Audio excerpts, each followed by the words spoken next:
Now, I just finished my Ekko cosplay from the masterpiece series, League of Legends Arcane. And in this video, I'll show you how to 3D print and finish Ekko's iconic mask, no time tricks needed. See what I did there? Time tricks, you know, goes back in time. What the fuck, man? Clock. Get your ass. In this video, we're gonna talk about how I 3D printed this, sanded it, painted it, and assembled it all together in one to make this iconic mask come to life fully. Without further ado, let's get right into it. Now we're in the software, now we're in Cura. First things first, I printed this standing up. Always print standing up because you maximize the quality of your print and the survivability of your print while using the least amount of filament. And we always want to save material. But your object won't be as strong as if you were to lay it flat, because if you lay it flat, the layers are going to go above each other and over each other, making the object more dense and way more stronger. But you're just sacrificing the quality if you do it that way. So I always recommend to print standing up because you get the best of all the worlds except the strength of the print. So going into this, I printed it standing up, but I had many failed prints because every single time I would print it, it'll go up normally, it'll just go straight up, then it'll get to this point right here. Now, when I was doing this, I changed everything, but I changed my density of my supports. I've changed my support overhang angle with the tree supports to make it cover. I just couldn't figure out a way to make the tree supports actually cover everything, because as it got here, it prints a huge layer here, and that little bit of support cannot handle this gigantic layer that is printing here. So as it just kept going up, it'll just fall over every single time. And as you guys see on the screen, these are all the failed prints that I have. I think I printed this out about 6, 7, 8 times. Many times it just kept failing over and over again. So I changed it to a different way. This is actually the new way that I did it. I just flipped it upside down so it has a better sense of security. Now I have a few more points to worry about, but it's not as bad as if I did it standing up. So as you can see here, like the little earpieces, they just go up on itself. It's nothing crazy. It just goes straight up on itself, and it has a better sense of security, and it just connects all together without needing supports to begin with. So that's what I did. I flipped it upside down. I did have one mess up because, like I said before, the little like horn parts of the helmet, those parts kind of messed up. But now, like, I changed my overhang angle. As you see, I changed it to 45 degrees. It was at 42 degrees. That made the difference. That worked. I'm not complaining at all. That's all I did, and then it just went straight up and no issues there. And as you can see, it took 2 days, 6 hours. It did cut it down because that's like a rough estimate, but using it on my V3, my Ender 3 V3, it cut it down to about a day, I think a day 20 hours, a day 22 hours, something like that. But it wasn't really too crazy after I flipped it upside down. After all the trial and error and printing it over and over and over and getting mess up after mess up, I didn't think I would actually finish it, but it came out earlier than I expected, and I got to the next point, which is sanding. Now moving along, we're on to sanding. First things first, shout out to my brother because he sent me this dude's video right here. I have his channel name up here, and I have him in the link in the description down below.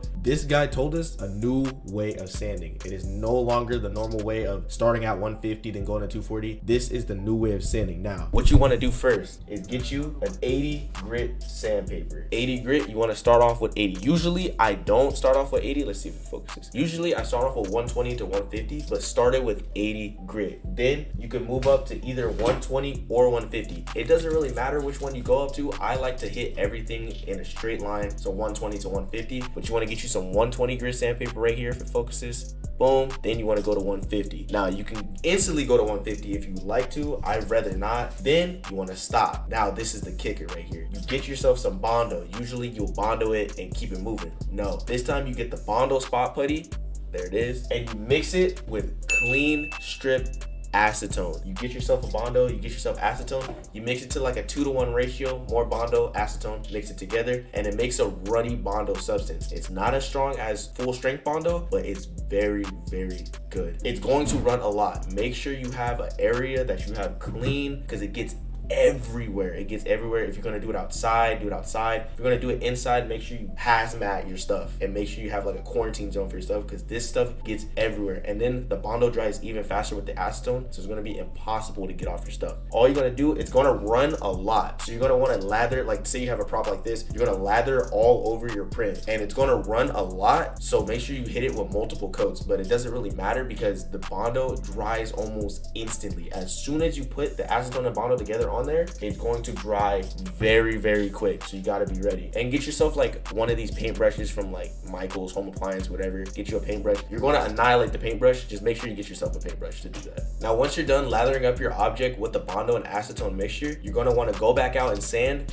with 240 grit sandpaper. My go. Let's see if you need to focus him. My go. Sand. Make sure you sand it down as much as you can for the next step. Now, once you're done sanding with the 240, you're gonna stop, you're gonna come back in, wash your print. Always wash your prints. You have all that Bondo dust everywhere. You can either wash it when you're dry sanding before the Bondo step. Make sure you always wash when you're done and ready to do the next step of the sanding process. Once you get there, you're gonna wanna hit it with some filler primer. I usually like the regular Rust-Oleum filler primer like this one right here that I usually use. You can get the 2-in-1 filler and sandable. It's not as thick and heavy as the regular filler primer, but what I just found out is you can actually sand normal filler primer down. I don't know why I never just sanded normal filler primer. I only sanded the 2-in-1 filler and sandable, but you can sand this down just as good as the 2-in-1, and this feels a lot more than the 2-in-1 filler and sandable primer. So you want to hit it with the primer, then after that you go back out with the 400 grit sandpaper and some water, because now you're about to wet sand it all down. Wet sand. So if you overshot like the primer, if you did too much of the primer, you can go back out and wet sand it back down. You can do any imperfections and mess up, you can wet sand it back down, hit it with more primer. Once you hit it, make sure you wet sand very well. Don't wet sand too much, because you will shred off the primer and you will shred off the Bondo. So do not wet sand too much, but just get you like a 400 grit sandpaper like this. See if you guys can see it. Get you a 400 grit sandpaper like that. I will have a link in the description to the Amazon where I get all the sandpaper, and I will have a picture up here if you don't see that link in the description. Get you a 400 grit, make sure you wet sand it back down, make sure it's all good. Once it's wet sanded, dip it in some water so you can get all the dust off the wet sanding off, and then you're ready for the paint. Now, if you feel like you didn't do as much perfection on the Bondo, or you didn't do as much good or perfection on the filler priming spray, you can go back and hit it with another coat of filler primer and do it again, or you can go back a few more steps and hit it with the Bondo itself, and then hit it with more of the Bondo acetone, or you can hit it with the full strength Bondo. Now, just because you do the Bondo and acetone does not mean you don't do the full strength Bondo.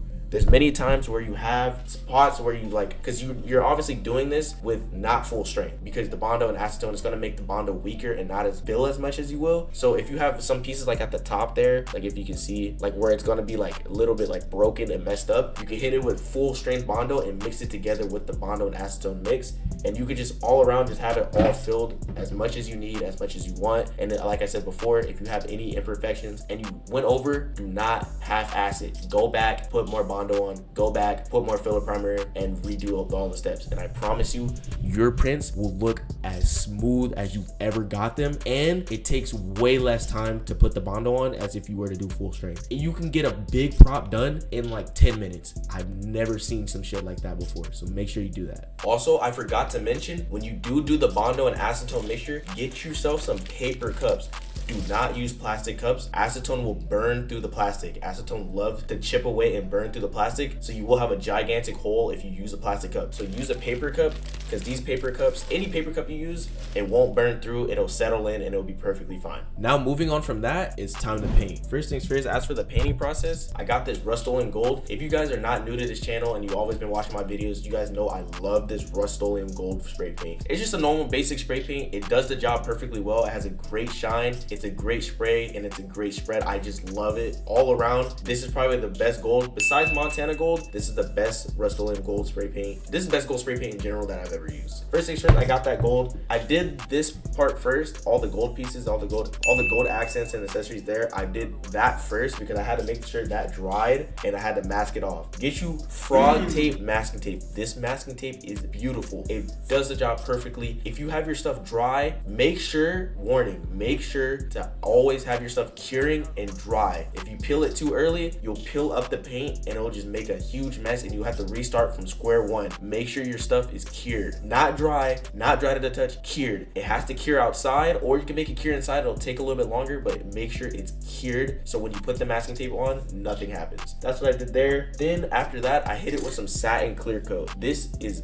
great clear coat. Rust-Oleum just has the best spray paints in general. That satin clear coat was amazing for me because all I did there was spray it on every single piece. It dulled out the gold, which I needed. I didn't need them both to be glossy and shiny. I wanted to have a little bit tone. And that's another thing too. If you have a prop like this or a different prop, make sure you always have your tones different. Don't have it all be gloss. Don't have it all be matte. Don't have it all be satin. Have different tones, because when people look, they're gonna be like, oh, that's satin, but this is gloss, but this is this, but this. It's always amazing to have different tones in your props.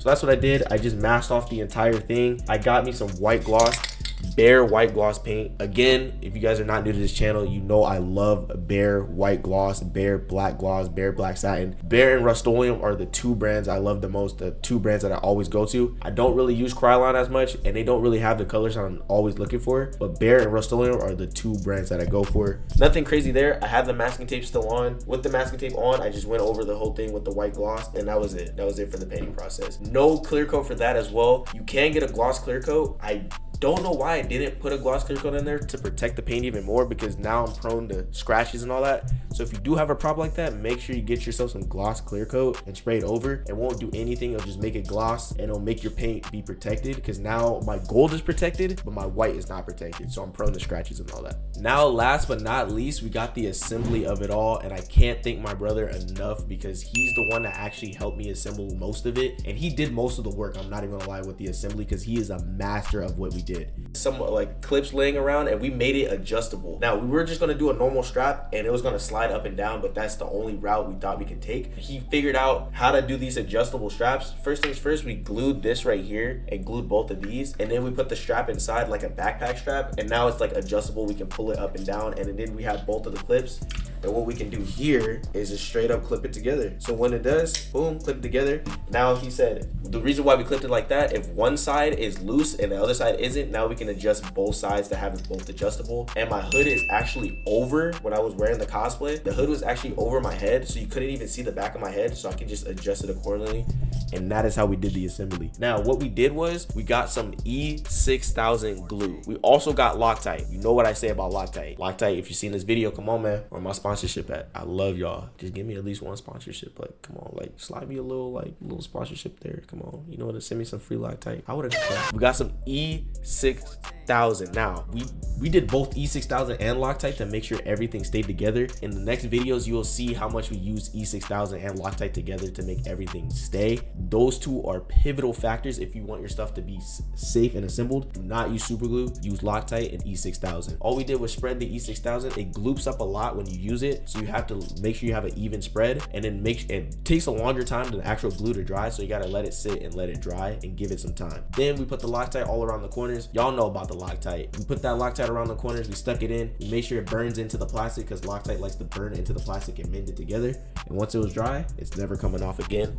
I can give you all a little demonstration. A little pull, it's never coming off. Like, that's stuck on there. So that's all we did for the assembly. That was beautiful. That's gonna do it for this video. A longer video explaining on how I made the iconic Ekko Firelight mask and all the new tips and tricks that I learned to make this project come out the best that I can possibly make it be, and why I'll also be gone for 5 days, month and a half. I'm so sorry, y'all. I'm so sorry. But I'm back now. I promise you guys, I will get you guys 5 videos this month. I'm calling it a DMB subathon, DMB summer takeover. You guys will be getting 5 videos. This is already a second video if y'all are seeing this, so you guys are getting 5 videos this month, I promise you. But again, thank you guys so much for all the support. Even the support when I was gone, y'all are still supporting my shorts and my videos. I thank you guys so much for that, because without y'all, I would not be in this position. I would not have the motivation to keep grinding, to keep making these videos, keep pumping everything out, to buy a new camera, to invest in the stuff that I'm actually doing. So again, I cannot stress enough, thank you guys so much for watching my videos. Thank you guys so much for watching this video, and as always, keep designing, making, and building. Have a great rest of your day, your night, and whatever y'all motherfuckers is watching this video, and keep designing, making, and building. I'm gonna say it again. I'll see you on the next video. Peace.